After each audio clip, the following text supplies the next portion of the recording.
right, good evening. This is a meeting of the City of Montpelier Development Review Board. The date is Tuesday, February 18th, 2020. My name is Kate McCarthy. I'm the vice chair of this board, acting as chair this evening. And the other members here from my right are Rob Goodwin. I'm Michael Lazorchak. Meredith Crandall, staff. Clay Rock. Ryan Kane. Roger Kranz. Very good, thank you. So the next item on our agenda is the approval of the agenda. Is there a motion to approve the agenda or any modifications to it? I'll actually move to modify item 3 on the agenda to say elect chair and vice chair as necessary. Okay. Is that acceptable to others? Absolutely. Okay. Is there a motion to approve the agenda as amended? So moved. Should I move? You move the first one. No, okay. Well, yeah. Oh, sorry about Never that. mind. Somebody else. All right, I move to approve the agenda as printed, great. As- So- As modified? As modified. as modified. Amended. Yes. We're on it. I'll second that.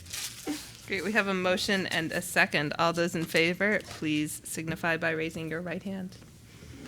All right, we have approved the agenda. Thank you all for your help with that. All right, that brings us to item 3 on the agenda, which is to elect a chair. And I will, by way of explanation, share that our previous chair, Dan Richardson, was appointed to the remainder of a city council seat. And so once he was appointed, once that was effective, he stepped down, resigned immediately his chairship of the DRB. So we need to elect a new chair. So are there any nominations for chair? I'll nominate our able and very talented vice chair, Kay McCarthy, to serve as chair. Is there a second? Second that motion. Motion by Ryan, second by Roger. All those in favor, please signify by raising your right hand. Rob, Michael, Roger, Ryan, and Claire. Opposed? Abstaining. I will abstain. And I will thank you all for that motion and election. I greatly appreciate it. So now we need a vice chair, musical chairs, as the case may be. Do we have a motion for vice chair? A nominee for vice chair? And just as a note, you can nominate people in absentia. Do we have any information on whether people in absentia have any interest or willingness to serve as the vice chair? He does. They do. That information has been delivered. Yes. Kevin has expressed a willingness to serve as vice chair. Yep. And other people are, And others it can be. can express interest as well. I Rob? would nominate Kevin O'Connell to be the vice chair. You know, he's very diligent, pays good attention. Always sits right next to me, so I'm sad to see him go over there, but he'd be a good candidate for the job.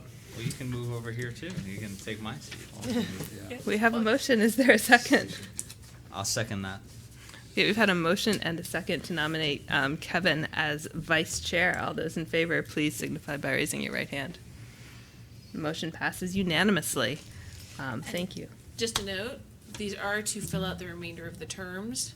The seats it'll have to be newly elected come August at the annual election time. Yes, thank you. That's a good clarification. So this is to fill the remainder of the existing terms. All right. So comments from the chair. That's me. That's the first comment. Thank you all for your votes. I've been an alternate and a vice chair, a regular member and a vice chair, and it will be a great experience to continue to serve with you all as chair. I am sad to see Dan go because he was also great to serve with as a chair, but wish him the best in his city council endeavors. I also want to welcome Roger back to the board after. Thank you, Kate. It's really great to have you. Thank you for stepping up to be part of this. All right, I'd like to move on to agenda item 5. approving the meeting minutes from January 21st of 2020. Is there a motion to approve those meeting minutes? I will move to approve the minutes as printed. We have a motion from Ryan. Is there a second? I'll second that motion. Motion from Ryan, second from Rob. All those in favor who are eligible to vote, which includes myself, Ryan, Rob, and Michael. Signify your approval. All in favor of approving the minutes as printed, raise your right hand. Okay, the motion passes. Kate, Ryan, Rob, and Michael. Thank you. We have approved the minutes of our last meeting. All right, so that brings us to our only application that we have on our agenda for today. So if you'd like to come and have a seat at this table in front of this microphone, I'll explain the process and then swear you in to give testimony on this matter. So this is 159 State Street, Court Street Associates, and what we're reviewing and potentially providing approval for is the demolition of a derelict historic shed at the rear of the property. So just to kind of lay out how this goes from here, we're going to hear an overview of the project from Meredith, and then we'll turn it over to you to talk a little bit about the project and the how it meets the criteria. Then we'll have questions for you. It looks like there aren't any folks here to be heard to weigh in on this one way or another, so unless people pop in for public comment, the conversation will continue between you and us. Our goal is to understand the project and make sure we understand all the facts so we can know that it meets the zoning bylaw. So we'll start by swearing you in. So if you wouldn't mind raising your right hand, please. Do you solemnly swear or affirm that the testimony you are about to give is the truth, the whole truth, and nothing but the truth under the pains and penalties of perjury? Yes. Thank you. So, and would you let us know your name as well, sir? Jana Walder. Thank you. All right, so I'll turn it over to Meredith for an overview of the application. Okay, so 159 State Street. This project doesn't involve the main building on the property, which is also the main building in the National Register of Historic Places listing.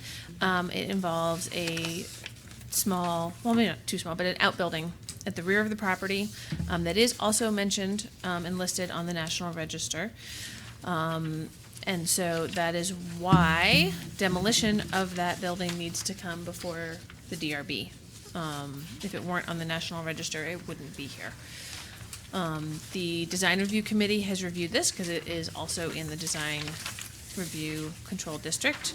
And the Design Review Committee approved the demolition. They didn't have any issues with it, especially because with the roof caved in and at least one of the walls already down, there was a sense that there was really no way to save the structure at this point.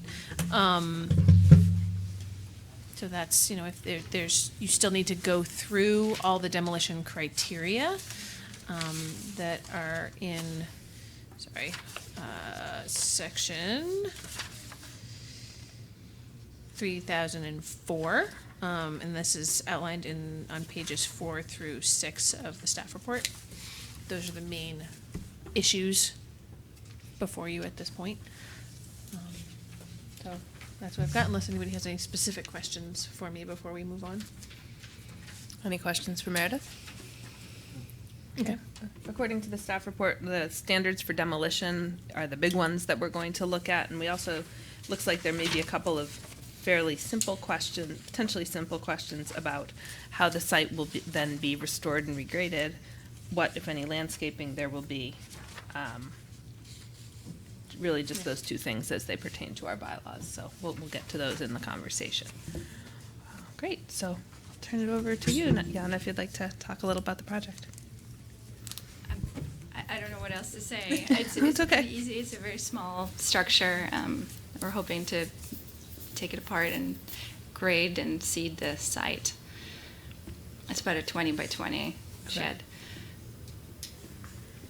Oh, I did have Robert McCullough, who's a historic preservation professional, look at it and give his opinion of the structure, and he wrote me a short email sort of outlining some of the same things, confirming that the building has failed structurally, and documenting a little bit of history that he knows about it. Yeah, she should pass that.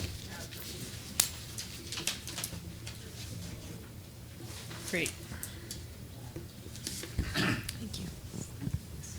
Thank you.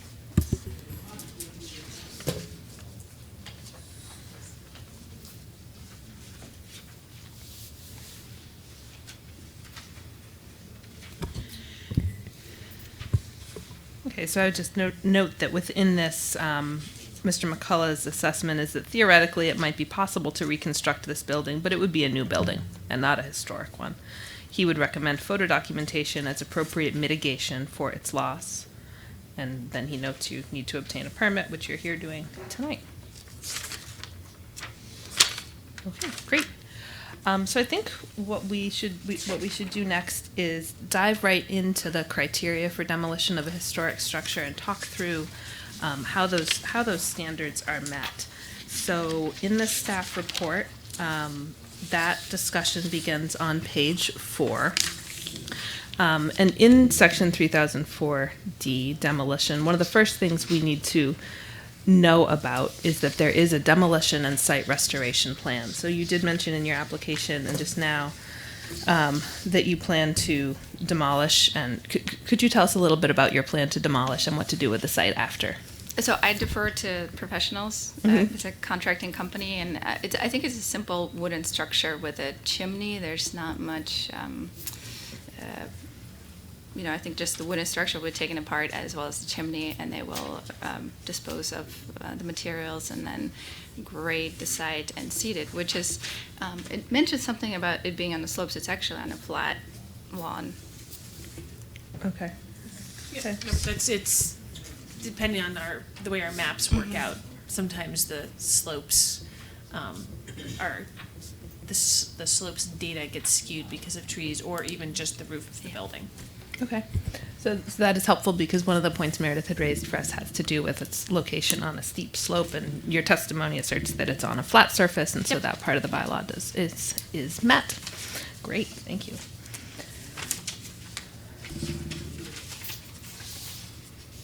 All right, and you've confirmed that there is a demolition and site restoration plan. So now I think what we should do is talk through, and I may ask for Meredith's help with this one a little bit, but talk through these standards for the demolition of a historic structure. So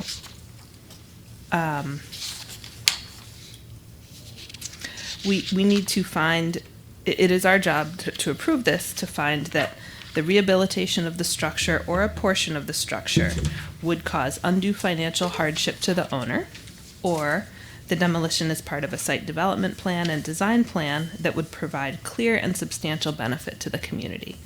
So those are the two paths we can take. We're going to probably do the analysis under the first, which is that to prove that rehabilitation, hear your testimony about why rehabilitation of the structure or a portion thereof would cause undue financial hardship. Okay? So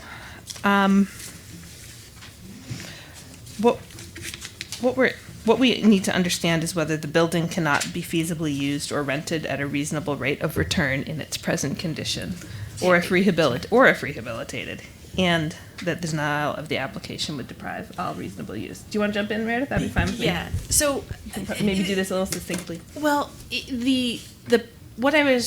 what my problem with dealing with this particular fact scenario under this analysis is that yes, this is a commercial property, but that particular shed has never, if it has been rented, it was decades ago.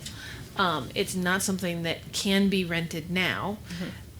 If they can't, rebuilding it the size it's at doesn't make it economically feasible to then rent out. Given, I mean, the rest of utilities. I would ask. yes, I mean, can it be? I mean, I would put it's- put that question to the applicant. If it were to be rehabilitated, could you rent it out and make use of it and contribute to the economic value of your property? So it would have to be rebuilt from the ground up, Mm-hmm.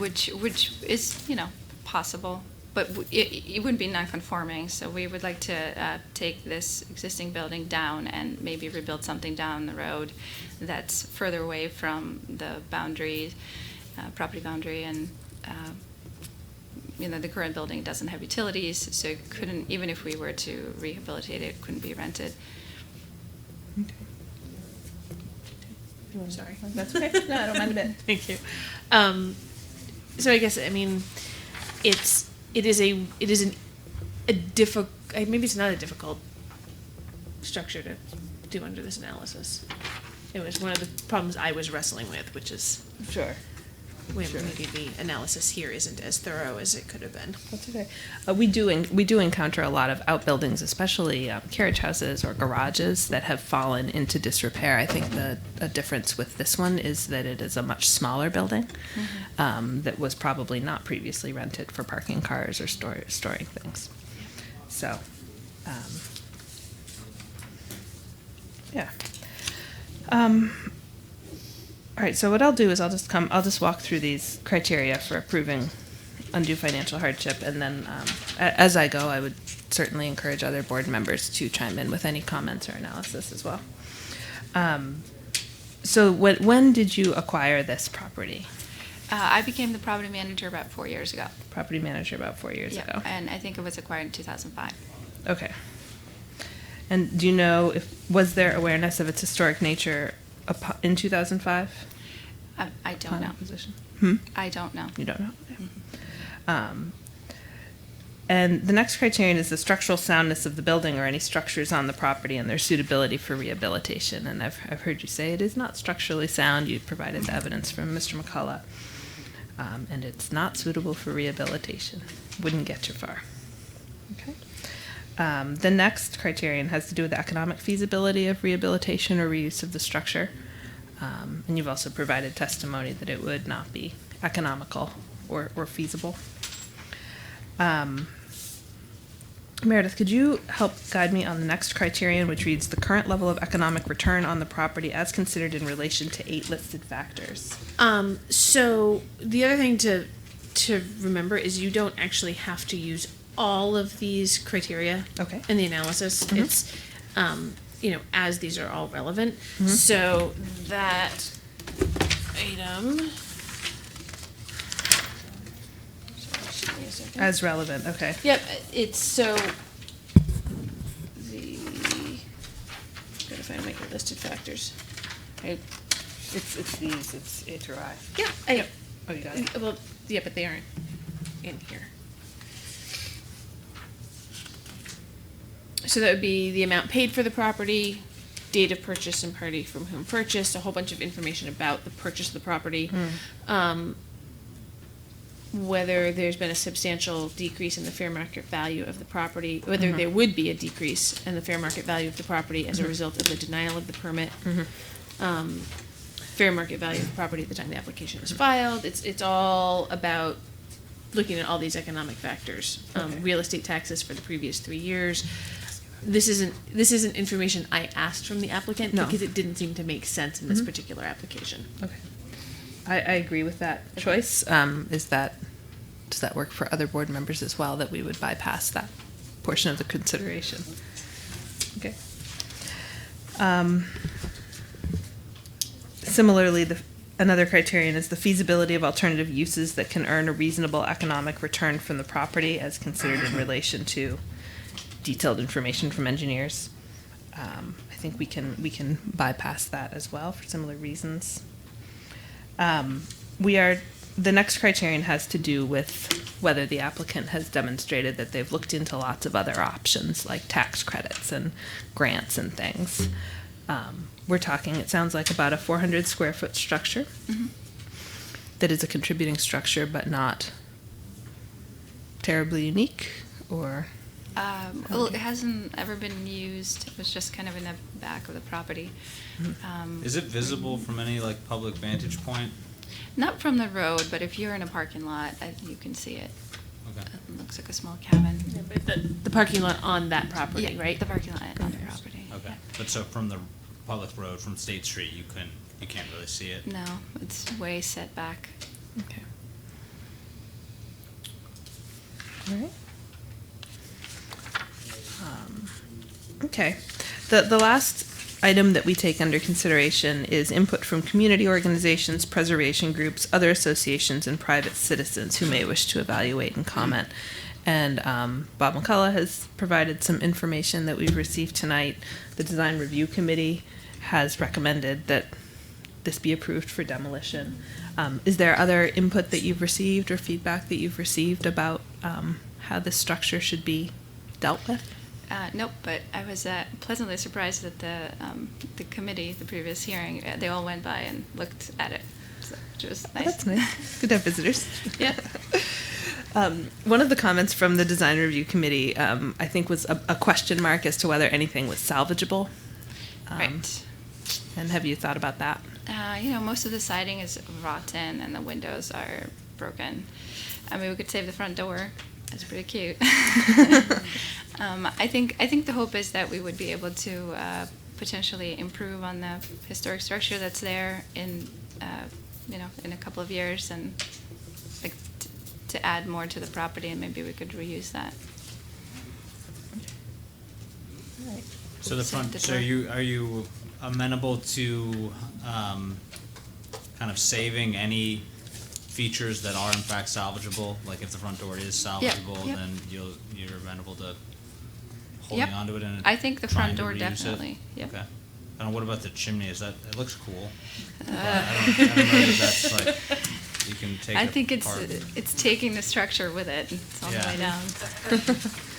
I guess that makes it less cool when it's pulling down the rest of the structure. Takes the fun out of the chimney. In photo B, that big chimney, is that part of this structure? Yep. Yes. Wow. Okay. Yeah, you can sort of So- see where the roof was. Right. It's a big chimney. So I've walked through the criteria, but I invite other board members to ask other questions about the project in general or the criteria themselves, and any other evidence you might like to have to be convinced that they are met.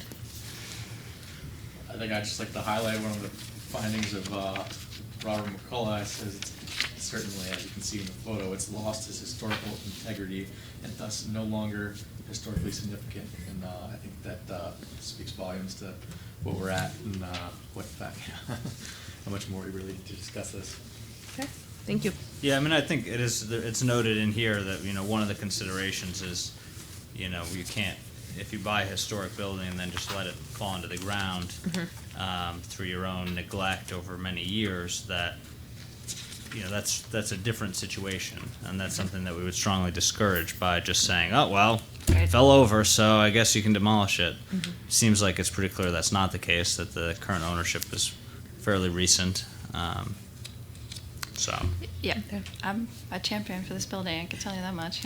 yeah. It's a beautiful building. We've done a lot. Yeah, that's great. So, Thank you, but I Ryan, for think that's, highlighting that. worth noting, but I certainly agree that it's. I think Robert McCullough, he seemed to think that the damage just dates back quite a long time because it's been in the shade of the trees for a long time, right next to a water. There's like a stream on the side. Yep. Any other questions from the board members? Well, the last item that was highlighted in the staff report pertains to landscaping, which is section 3203 of our zoning bylaw. Could you explain for us, Meredith, you highlighted the requirement for a landscaping plan, and the fact that this one was not provided, but we have received testimony about how the site will be dealt with after the removal of the building, and you Right. find that meets the standards? Yeah. So, with the relatively recent final adoption of the new landscaping provisions, all applications theoretically are supposed to have landscaping plans submitted. We did get documentation of the current trees that are on site, and just running calculations on those, it appears to me that there's more than enough natural landscaping on the site to meet the total landscaping requirements. And so it really doesn't make sense to ask for a formal landscaping plan at this point, especially considering we're dealing with changes to the back portion of the parcel. You're not looking at trying to have new screening. There's nothing going on here. So it's just unfortunately it's one of those things where because I couldn't officially check a box, you're going to need to check that box for yourselves. Yeah, seeing as the landscaping plan would show a grassed area where a building used to be, I think we can all substantially understand what that entails without the need for a written document. Perfect. Fellow board members amenable to that conclusion? Absolutely. Good. Okay. Thank you. We've checked that box. Very good. Well, is there any further discussion amongst board members or questions for the applicant? I had a question, and maybe this is for Meredith. In the staff report on page 4, in the red, it notes, recommends the board consider the BRC's expertise in making the final determination. And I was just curious, what was that in regard to the building materials being salvageable? It was, so that was in regard to, in general, just that the design review committee approved the demolition. And on the design review committee and at that particular hearing, we had 2 historic preservations professionals. But then in addition to that, also the, idea that, they've reviewed it, they've okayed it, yes, consider their notes about the preservation of some materials, if anything can be saved, like the door as discussed. And then, there was, I had seen, but I couldn't submit the email from Bob McCullough and his comment about making sure that there's some photo documentation of the building before it's demolished the rest of the way. And maybe having that submitted to the zoning administrator's office is something to just put in the file. I think would be, there's some documentation here, but maybe more extensive photos before it's fully demolished. Is that amenable to the applicant to do some more documentation? Great. Definitely. That'd be wonderful.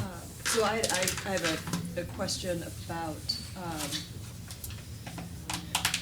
the salvaging of materials. And maybe this is more kind of an administrative or enforceable aspect of it, and if that would be kind of a finding, or if that would be a condition. It's kind of a hard one to enforce. Right. Because, being able to go out there and I don't have the expertise to say, yes, that's salvageable, no, that's not.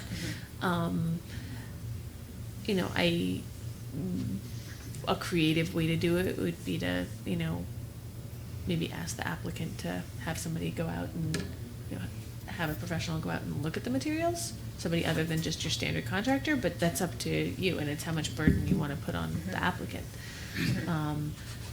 It could be a finding that, there could be a finding in here that applicant has agreed, if you do, to salvage maybe some of the key character defining features, if they're salvageable, the architectural features, such as the front door. But that's not necessarily something that's very enforceable. But especially between, who knows these pictures were taken before we had lots of snow. Who knows what condition it's going to be in after this winter's snow and ice and weight.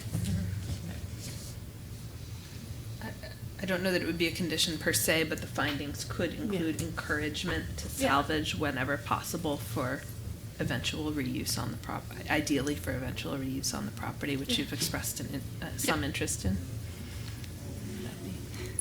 More so than a condition. Right, I just noted that in the application, there was some information by the applicant just saying that all the materials would be removed off-site. So I was just wanting to kind of reconcile that information and just be clear about what the expectations would be. Yeah, we can do that as a finding in the decision as to what was discussed here and what applicant has said they would be trying to do. That work? Yeah, I support that. All right. Is there any further discussion? If not, I would entertain a motion.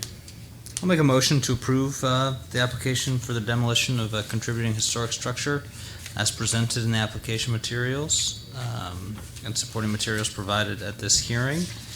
Subject to the following conditions is a pretty standard condition that in the work, the applicant shall follow the erosion control practices outlined in section 3008D of the regulations. And also, by agreement of the applicant, that there will be a more extensive photo documentation of the structure prior to demolition, and those photographs will be provided to the zoning administrator to keep on file for the Historic Preservation Commission. Okay, motion by Ryan, Second? second by Rob. Any further discussion? All those in favor, please raise your right hand. Opposed? Abstaining? The motion passes unanimously. Thank you very much. Thanks so much. With that approval begins a 30-day window where people may appeal, but that seems unlikely because there's nobody here. Well, I mean, some people I should argue not opine. some people argue it starts now. Some people argue it starts when the written decision is issued. The 30 days? Yes. Okay. So there have been a couple of court cases where they say it's the verbal decision, but sometimes that's based on the matter going into executive session and then somebody verbally explaining over the phone what that executive decision was. That's what I get for trying to be specific and provide you with certainty. Your permit will be granted at the closure of the appeal period, which will be detailed in the written decision. Yeah. Sounds good. What? Sorry. Well, hold on. Nope, okay, all right. What we typically do, so there's a 45-day window, which this is not going to take 45 days to issue the written decision. We'll get you the written decision as soon as we can. The way we usually do it downstairs is we issue the written decision and the permit to you on the same day, and that'll explain when your 30-day appeal window ends. That'll be flagged on there. It's usually 30 days from the date of the written decision that it's signed. Good. All right. Thank you, Meredith. You're welcome. Thank you. Thank you very much. Thank you, Yana. All right. Thank you all. Moving on to agenda item 7, other business. The only piece of other business I have to note is the next meeting is March 16th, 2020, at which you will be supported by your vice chair because I will be absent for parental leave for the next couple of months. I'll look forward to rejoining you in May or June. Other items or other business that others wish to raise? Oh, go ahead. Oh, I just had a question on, are you, if you have any additional applications and just kind of what you're seeing in the zoning department as far as kind of new applications coming in? Those two, you guys can have copies of these because it's a handy little bit in case you don't look at the city manager's report. So we tallied this up the other day when we took a look and realized that the Development Review Board hadn't met in many, many months. And so our planning director did a little review, and we're really on track for the number of permits issued out of the planning department. So 2017, which is under the old zoning, there were 148 permits. In 2018, under the new zoning, there were 126. And last year, in 2019, there were 145. So that's total permits issued. So that's both Development Review Board, Design Review Committee, and things that only get reviewed by the zoning administrator. So those numbers aren't changing that much. But with the 2018 regulation rewrite, a lot more permits were funneled towards administrative review only, or design review and just administrative. Under the old regulations, everything that went to the design review also had to come here. So those got wiped off your calendar. unless we have a big uptick in large applications, or like 2018, end of 2018, early 2019, a lot more subdivision applications, there just won't be as many development review board meetings, because you won't have to deal with the small applications. Yeah, so for example, those of you who've been doing this or tracking this for a while know that we used to have a consent agenda. We no longer have that. That was substantially to corroborate the decisions of the design review committee. Anecdotally, I feel as though we also used to do a lot of variances, and because the zoning districts are analyzed to make sure that more of what we have is considered conforming, that makes it so that those types of additions, the porches, the side yard things can be done, the sheds can be done administratively. So that, I think, has removed some of the burden from us. Exactly. Has it increased the burden for you? The thing is, I didn't come in until after the 2018 regulations went into effect. Things, anecdotally, my understanding is things sped up back in 2016, and things got busy, and it just didn't slow down until this past fall. So things have kind of evened out a little bit, and even for the administrative permits, it hasn't gotten crazy. So it's been good. All right. It's been good, but so development review board may not actually meet, twice a month through the spring and summer. I don't know. We'll see what happens. We'll see which potential future big projects that keep popping up and not actually getting applications in actually moving. Yeah, I was actually surprised that project came to the DRB. But, I mean, I understand that the contributing structure component of it. But it made me wonder, is there an option to approve something like that administratively, considering kind of the state of that structure? Well, so and how much of it is actually kind of how much of it is actually relative to the standards that are in the regulation? So I don't know if this would actually happen. There is a push from the Historic Preservation Commission to draft all new demolition provisions that would have more of a staged review, so that even if the Development Review Board needed to make the decision on whether or not something still has historical significance, that might be all you looked at in this particular situation. And you would say, you make the final determination of it is no longer historically significant, we don't even need to look at the financial factors. That doesn't come into play here with something this small that has already seen its integrity go down, and it was not, an intentional or negligent act. So I'm just throwing that out there. I don't know if that's gonna make it through planning commission even, or what. This is in early phases, but there's a lot of discussion about trying to figure out how to handle these demolition provisions a little better. Sure. They are complicated, and there are factors including the size of the structure, the state of decay of the structure, intent behind what led to the structure, all of which can be very hard to evaluate. So please do keep us apprised of that. Will do. It is a difficult provision of the zoning to administer, but the questions asked are important ones, so please keep us in the loop. Will do. Thank you. Any other business? All right. Is there a motion to adjourn? A motion to adjourn? Motion by Rob, second. Second that. Second by Claire. Any discussion? All those in favor, raise your right hand. Motion passes unanimously. We are adjourned. Thank you all very much.